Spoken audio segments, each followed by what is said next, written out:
Bonsoir Monsieur Cazot. Oui, bonsoir. On vous remercie d'être présent une fois de plus sur le site des supporters pour préparer avec nous cette semaine très très importante concernant le derby.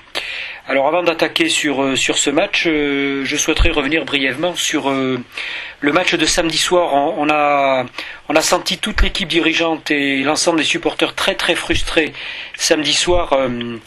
Après ce point perdu, je vais dire, ce match nul sur les dernières minutes. Et puis on a évoqué aussi sur le site et puis dans la presse les soucis avec l'arbitrage, notamment dans le Midi Olympique avec les problèmes qu'il y a eu à la fin du match. Est-ce que vous avez des éléments à nous fournir concernant cette frustration ? D'abord, oui, effectivement, on est tous sortis un petit peu frustrés ou en colère de ce match parce qu'on a le sentiment d'avoir eu des joueurs qui se sont battus sur le terrain, qui ont donné le maximum. Franchement, j'ai vu de la domination montoise, une bonne partie, une bonne proportion de la partie plutôt, première mi-temps. C'est vrai qu'on manque peut-être un peu de deux ou trois réalisations. Et puis, ce que je vois surtout, c'est qu'en deuxième mi-temps, on a, au-delà d'une petite partie, d'un petit moment de mou, on a quand même repris globalement les rênes de cette partie. On n'a jamais été mis en occasion de réussir des points. Et c'est ça la frustration, c'est qu'à aucun moment on a pu avoir l'occasion de mettre des pénalités, sachant que le match s'est joué essentiellement là-dessus. Donc il ne fallait pas s'attendre dans cette partie à des grandes envolées. Ça a été au combat, et voilà, la frustration elle est née de ça, c'est pourquoi ne pas avoir eu une seule fois l'occasion de scorer. Alors que on a vu manifestement quelques fautes qui auraient pu donner lieu à des sanctions. Voilà, c'est ce sentiment qui nous a frustrés. Hein. Donc alors, ça se joue à un coup de pied. Et puis la victoire de 3 points, c'est pas tout à fait pareil. 3 points qu'un match nul. Comptablement, c'est lourd de conséquences. Mais ce n'est que 3 points au final dans le score. Donc pas grand-chose. Ces 3 points, je pense qu'on les aurait mérités. Ils ne sont jamais venus. Voilà, c'est ça notre frustration. Alors on partage votre sentiment. On a surtout en mémoire cette 76e minute où les Montois campent dans le camp des Palois. On est à une vingtaine de mètres. Manifestement, il y a un regroupement avec pénalité et l'arbitre retourne de manière très surprenante cette pénalité contre nous. Et c'est vrai que l'ensemble du stade a vu ce que tout le monde a vu. Et on comprend aussi la frustration de Christophe à la fin du match lorsqu'il est intervenu devant les journalistes. Moi, je pense que quand on regarde après à froid le match, on voit bien qu'il y a maintes occasions dans lesquelles l'arbitre aurait pu prendre ses responsabilités et ne les a pas prises. Alors, est-ce qu'il s'était satisfait d'un match nul, je ne sais pas, mais bon, il n'a pas pris cette responsabilité de siffler les Palois. Et ça, on lui a reproché, oui, c'est vrai. Alors, le petit encart qu'il y a dans le middle concernant votre refus d'inviter l'ensemble des arbitres ensuite à la réception d'après-match, est-ce que vous regrettez cette décision aujourd'hui ? Non, pas du tout. D'abord, Midi Olympique, je ne sais pas d'où il tient cette information et je m'en suis bien évidemment ouvert à eux et j'attends leur retour parce que je veux démentir totalement cette information. À aucun moment, personnellement, puisque je suis cité, j'ai interdit l'accès à l'espace ou au réceptif d'après-match, à qui que ce soit, à aucun moment, ni aujourd'hui, ni une autre fois. Donc ça, c'est encore des propos colportés je ne sais où. Donc vous démentez évidemment cette information. Bien sûr. Je suis d'ailleurs allé moi-même voir les arbitres à la fin du match, après leur douche, quelques minutes après, de façon à ce que là aussi la pression retombe. Nous avons discuté, j'ai exprimé mon point de vue, j'ai effectivement dit aux arbitres que j'avais le sentiment que l'on n'avait pas été respecté sur un certain nombre de décisions. Lui m'a soutenu non, qu'il avait parfaitement assumé les choix et que pour lui ce qu'il avait sifflé ou pas sifflé était son sentiment de décision d'arbitre. Donc il est resté là-dessus. On s'est quitté sans aucune animosité particulière. Mais je n'ai à aucun moment, moi, dit au corps arbitral, vous ne viendrez pas à la réception. Voilà, donc ce n'est pas de mon fait arbitres ne sont pas venus. Alors qu'est-ce qu'il en a été?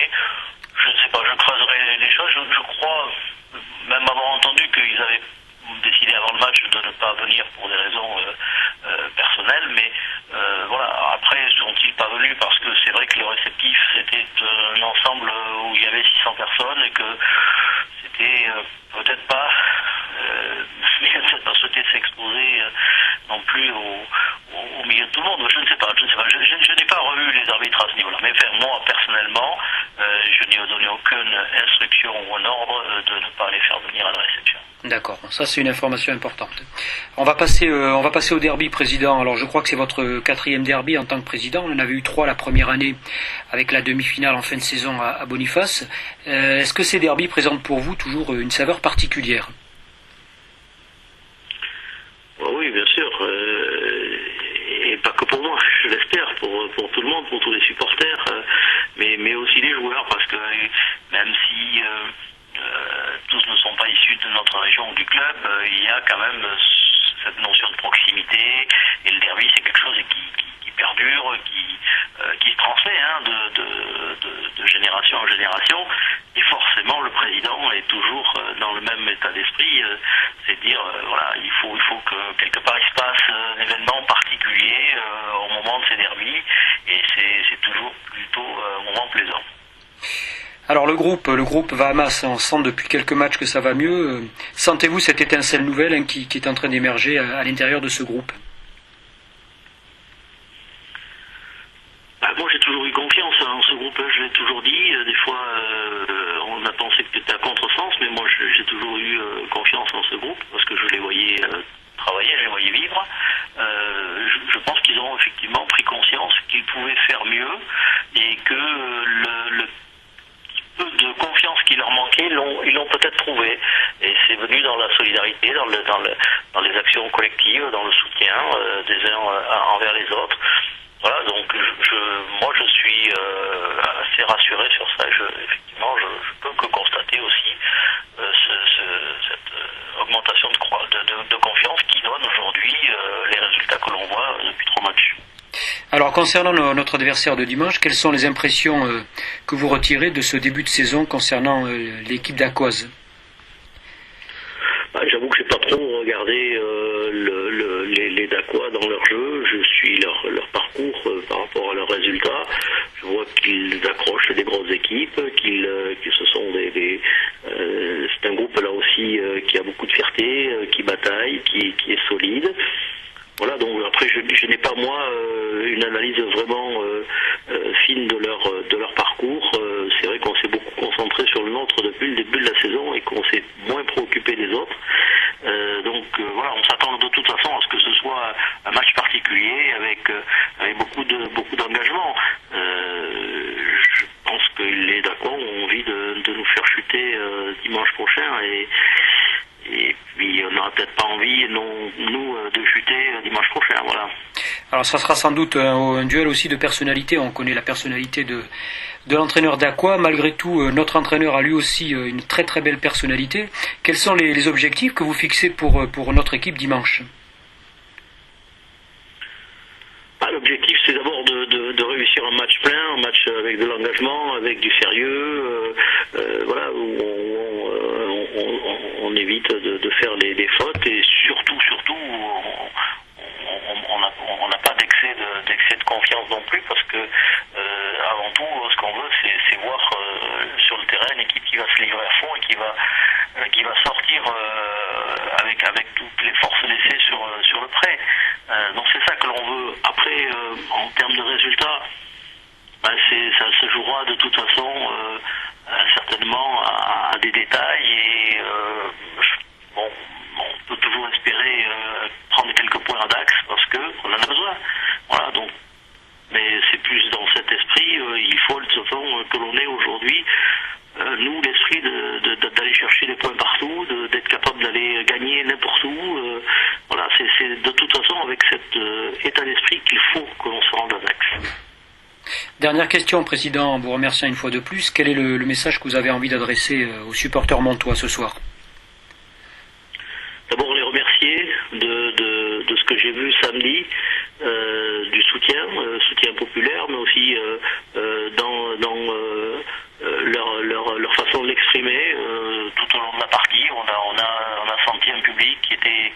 était derrière son équipe, qui avait retrouvé le plaisir de les suivre, le plaisir de les soutenir, et ça c'était extrêmement réconfortant pour le groupe et pour nous, parce qu'on a besoin d'être tous ensemble pour avancer. Donc ce que je vais leur dire, continuez, venez nombreux, parce que je sais que eux aussi, les supporters ont extrêmement de plaisir à assister à ces derbys, et puis il y a tout le côté festif, parce qu'il faut d'abord et avant tout que le rugby reste une fête, et le derby est l'occasion de faire une fête. Voilà, venez avec cet état d'esprit, défendez vos couleurs, défendez votre équipe, et ils nous en seront reconnaissants dans tous les cas, et peut-être qu'au final, il y aura un petit surplus de bonus et un petit surplus de bonheur avec pourquoi pas une victoire. Merci beaucoup, Président. On vous souhaite évidemment un très très bon match, vous et votre équipe, et puis on aura plaisir à vous retrouver dimanche pour ce derby. À très bientôt, au revoir. Merci à vous et bien à dimanche. Merci, au revoir.